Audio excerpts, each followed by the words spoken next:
साल 2023 की गर्मियों में जब देश सो रहा था, एक वीर भारतीय सेना अधिकारी कैप्टन साहब अपनी कठिन ड्यूटी पूरी करके अपने घर लौटे थे।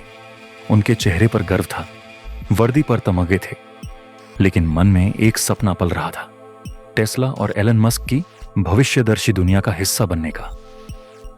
टेस्ला, स्पेसएक्स और एलन मस्क, ये नाम उनके लिए सिर्फ टेक्नोलॉजी ब्रांड नहीं थे, ये प्रेरणा के स्तंभ थे जो भविष्य को आकार दे रहे थे। कैप्टन साहब अक्सर रात्रि विश्राम के समय यूट्यूब वीडियोस, ट्विटर अपडेट्स और टेक आर्टिकल्स पढ़ा करते। एलन मस्क उनके लिए एक आदर्श बन चुके थे। और फिर एक सुबह इंस्टाग्राम पर एक नोटिफिकेशन आया, एलन मस्क ने आपकी पोस्ट को लाइक किया है और आपको फॉलो किया है। यह देखकर कैप्टन साहब चौंक गए। क्या यह सच था? कुछ ही पल में एक संदेश आया, धन्यवाद आपकी सेवा कप्तान। We'd like to invite you to an exclusive Tesla investment opportunity for veterans like you. यह सिर्फ एक मैसेज नहीं था, यह एक सपने की दस्तक थी। अगले कुछ दिनों में संवाद आगे बढ़ा। कैप्टन साहब को बताया गया कि टेस्ला नेक्स्ट जेन नाम का एक गोपनीय प्रोजेक्ट लॉन्च होने वाला है, जो आर्टिफिशियल इंटेलिजेंस और रक्षा तकनीकों पर आधारित है। और इस इन्वेस्टमेंट योजना में विश्व भर के चुनिंदा सेना अधिकारियों को ही आमंत्रित किया जा रहा है। इस योजना में कई विशेष लाभ बताए गए।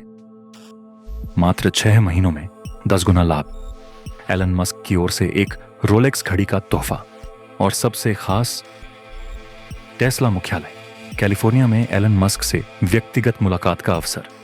एक सैनिक का सपना जैसे मूर्त रूप लेने लगा था।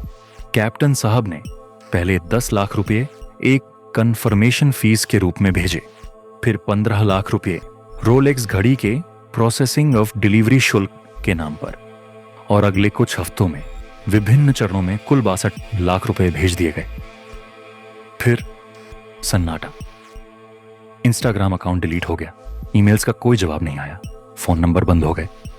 जूम कॉल पर जिससे बात हुई थी, जिसका चेहरा और आवाज एलन मस्क जैसी लग रही थी, वो अब संपर्क में नहीं था।